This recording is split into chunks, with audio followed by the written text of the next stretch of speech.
am solo mooy taxawaayu député am ci boppam mi ngi koy matal ba mu am sëkk ba mat sëkk ñi ci des nag li tax ñu daw man après bi ma dégloo Sonko laa comprendre parce que Sonko bi mu ñëwee il a fait le procès de l'ex-régime il a parlé de la dette cachée xaalis bi gars yi sàcc xaalis bi ñu détourné yenn yi affaire Petro-Tim yooyu yëpp dugg na ci mais ñooñu ñan la du ñoom la tu penses que ñooñu doon nañ toog di mën a supporter Sonko di wax loolu lépp ñoom ñu toog seen place yooyu noonu non duñ ko supporter parce que xam nañ fa Sonko jëm ah oui ñoom ils ont été très très malins xam nañu Sonko bu ñëwee il va faire encore le procès de l'ex-régime parce que chaque fois yenn yi nga xamante ne ñoo am ci réew mi mais mënoo wax te doo leen tudd parce que jafe-jafe yi am ci réew mi yépp ñoom la léegi nag ñooñu tey bu ñu ñëwee ngay wax loo xam ne c'est comme si tu fais leur procès moo tax ñu ne ñoom ba leen ko Sonko teg ñu daal di wut benn porox ndol ñu dem seen yoon loolu kese la du leneen mais li nga xamante ne ñoom moom lañ doon wax naan wéy parce que calendrier ni dans leur communiqué lu ñu wax dëkk bi dafa bari ay jafe-jafe mais c'était l'occasion nga ne premier ministre dëkk bi dafa am ay jafe-jafe te yéen jafe-jafe yi yéen ñu ko teg ba ngeen fi toogee ba léegi def leen lii askan bi sonn na nangam ak nangam le premier ministre va apporter ses réponses ñun ñi nga xam ne ñooy spectateurs yi ñun askan wi nous allons apprécier les questions et les réponses du premier ministre mais toi tu préfères nga daw ne dëkk bi dafa metti waaw dëkk bi dafa metti mais dëkk bi dafa metti ki nga xamante ne tey moom lañ jox pour mu suqali dëkk bi muy premier ministre mais bu taxawee da nga naan ko mais premier ministre yéen wax dëgg yàlla nit ñi sonn nañ yéen defu leen fi dara yéen ay incompétent ngeen yéen mënu leen lii soo amoon man dinaa leen tàccu et le premier ministre allait apporter peut-être ses propres réponses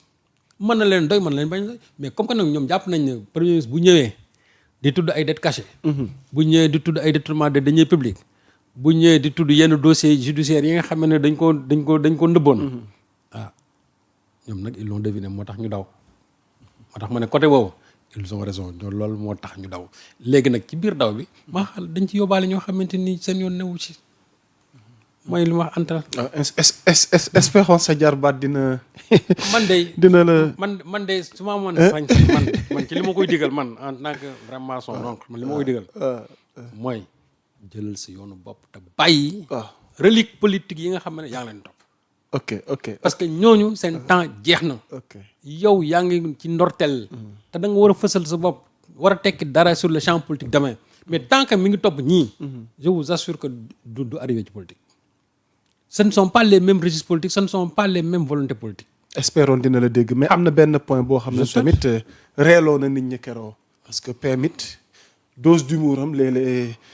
mu reeloo gars yi ci kaw Pape Djibril Fall. bon mais certains tamit nee nañ est-ce que waroon nañ foon àgg ci échange. waaw mais xam nga gouvernement yambar waaw mais xam nga ça c'est les moments de détente à l'Assemblée nationale. waaw. Bon, c'est de l'humour, ça détend les kii yooyu. Bon, man je crois que naa leen. c'est vrai peut-être le mot yambar. bon sa jarbaat mer na de. waaw mais sama jarbaat loolu sax mer xam nga tax. parce que moom moo génne mot bi. ok moom moo ko génne. Sonko a répliqué nañ ko yemale ci cadre boobu rek. man pour man loolu rek kese la moom nee na yéen ay yëfi yambar yi bon Sonko aussi a répliqué à sa façon mais nañ ko yemale foofu muy jeex man j'aurais compris ça mu toog mu ree ñu ne woy Pape Djibi ree na et puis jeex na. mais boo bëggee génn di bëgg expliquer waat daan ne man ça ne me concerne pas et cetera pour man vraiment wax ji jaru ko c'était de l'humour man xam naa ne Sonko loolu mu wax noonu du lu ko toll fii Pape Djibi aussi ma ko wax aussi du lu ko toll fii intervention là il fallait mettre une dose d'humour bon moom dugal na ko ci Sonko aussi dans sa réplique wax na yambar mooy nangam et cetera bon et puis c'est fini Pape Djibi devait tout simplement sourire que ne bon j'ai accusé le coup mais y a pas de problème un jour dina ñëw dinaa dolliwaat. coup irrégulier mënta ñàkk mais mu xool. mu yem foofu rek nag dans un cadre purement vraiment politique. ok loolu kese la.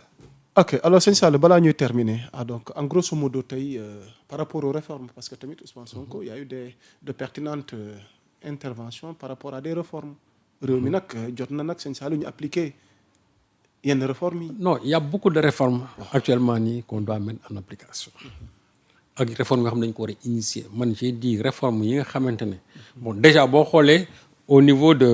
yenn codes yi par exemple le code des impôts code des douanes et cetera il y a beaucoup de réformes yoo xam ne ni ñu ngi koy indi te loolu c'est surtout pour war a mën a gën a yokk koom-koomu réew mi. donc loolu déjà bon je crois aussi ay le code minier code pétrolier yooyu yëpp waxtaan nañ ci. yeneen yi nga xam ne nag moom la ñu war a indi réforme mais c'est surtout des réformes au niveau de la justice. il faut qu'on réforme la justice. il faut aussi que ñu indi des réformes au niveau de l'enseignement supérieur. il faut que ñu indi aussi des réformes au niveau de l'éducation nationale. il faut ñu indi yenn réformes dans d'autres secteurs yi nga xamante ne dañuy impliquer directement dans la vie économique du pays. son keroog bi mu taxawee am na yu mu ci junj. déjà li ma gën a rafetlu mooy li nga xamante ne Me Bamba Cissé wax na keroog quand il parlait de la réorganisation de l'espace urbain. parce que aussi les gens ont voulu en faire un problème politique en disant que oui dañuy daax marchand ambulant yi table yi et cetera moom noonu daf ne. ci bu ñu sukkandikoo ci yoon. c'est-à-dire dañuy réorganiser l'espace public. te loolu je crois que ñi ñu koy defal comprendre nañ ko. warul leen a lal fii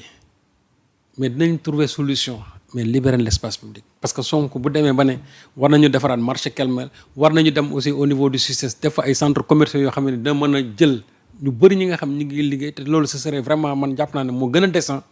loolu nit ñi mënuñu ko bañ parce que nit ñi xam lu ñu soxla nañu am espace bu baax boo xam ne war nañ fa mën a toog liggéey fa di am loo xam ne mën nañ ci dimbali seen njaboot dimbali ci réew mi Sonko loolu la wax Me Bamba Cissé loolu la wax ba tënku sax ci benn article du moins benn loi de 1967 complétée bien sûr par une autre loi de 1976 te loolu lépp luy jëmale réew mi kanam la donc que certains maires certains députés vraiment cessent de monter les ambulants ou bien yenn tablés yi contre le gouvernement parce que j'ai vu la sortie vraiment ratée de Alioune Ndoye di wax ak marchands yi comme si daf leen bëggoon a dresser contre les autorités actuelles or moom en tant que maire posture bi nga xam même su fekkee ne c'est un maire opposant mais sa posture c'est-à-dire devait de s'aligner sur ce que le gouvernement est en train de faire en termes de réorganisation de l'espace urbain c'est pas parce qu'il est le maire de Plateau que nga xam foofu c'est un centre névralgique nga war a ñëw taxaw ne leen presque mooy li ngay wax bu leen ànd ci li nit ñi wax parce que man defuma lii nangam donc il est dans la politique. Or moi je crois que tey ku bëgg a jël affaire marchand ambulant yi wala tablier yi di ko politiquer yaa ngi juum. li mu waroon def kay mooy soutenir l'action du gouvernement même su fekkente ne ñoom bokkuñu ay même parti politique Bamba Cissé moom il est apolitique. Donc quand il réorganise moi je crois que li mu war a def en tant que maire mooy ñu appuyer leen bu fekkoon loo xam ne dañ leen di rey. da leen di gaañ ñu mën a wax mais lañ leen wax ne dañuy organiser parce que aussi nag la voie publique ñi ko moom bëri c'est-à-dire piétons yi ñoo ko moom. marchand ambulant yi ak tablier yi man day li Sonko wax ànd naa ci ñu wutal leen foo xamante ni bërëb yu baax jox leen moyens yi ñu leen war a jox ñu dem liggéey suturlu dimbali seen njaboot dimbali réew mi parce que nag ñoom aussi dañu nekk benn pàcc bu am importance ci réew mi moo tax franche bu mel noonu kenn du ko négliger ambulant yi kenn du leen négliger tablier yi kenn du leen négliger parce que ñoom li ñuy indi ci koom-koomu réew mi dafa bëri ce secteur informel là kenn du ko négliger man jàpp naa ne dañ leen war a gën a organiser gën leen dooleel gën leen dimbali teg leen fañ leen war a teg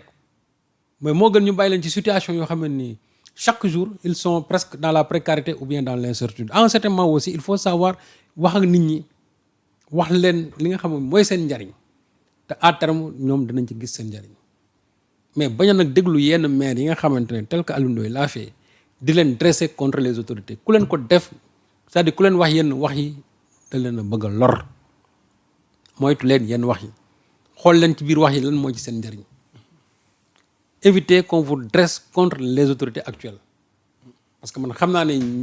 ñoom Bamba Cissé leen tax a jóg ak ñoom Sonko leen tax a jóg du wut lu leen naqari mais gën leen a organiser ba ngeen mën a def seen i activité ci nu mu gën a mën a baaxee parce que maire yooyu nag yàgg nañ fi maire yooyu di wax noonu ñoo wàllu yàgg nañ fi mais qu'est-ce qu'ils ont fait en termes d'amélioration pour ces gens-là defuñu dara quand un problème politique se présente mais bu ngeen ñëwee da ngeen xool nu ñu koy régler mais doo ñëw di bëgg a jël nit ñi war leen ne ñii baaxuñu man maa baax affaire manichéisme yooyu baaxul c'est pas bon te Alioune Ndoye c'est ce qu'il est en train de faire et c'est vraiment désolant di ko dégg muy waxee ne nii avec les marchands là donc pour man jàpp naa ne ambulants yi ils sont matures xam nañ bu baax lii seen njariñ te xam nañu aussi kan lañu war a déglu en la matière waaw. macha allah alors sëñ Saliou wolof danaan lu duuf ci nag wi xajul ci cin li voilà donc yéen ñi ñuy seetaan à temps réel xam ngeen ni bëgg nañu continuer mais waxtu weenu dab tàggoo bu dul tàggatoo rek waaye xam naa mercredi prochain tamit ñu ngi leen di annoncer tamit ñu wéyale dossier rek wéyale njàngat wi ci actualité réew mi sëñ Saliou. waaw di gërëm rek ñi ñu doon suivre yëpp à travers Sénégal 7 ak ñi nga xam ne ultérieurement la ñuy consulter émission bi parce que bëri nañ ci waaw vraiment di remercier diaspora bi xam naa ci quelqu'un de particulier au niveau de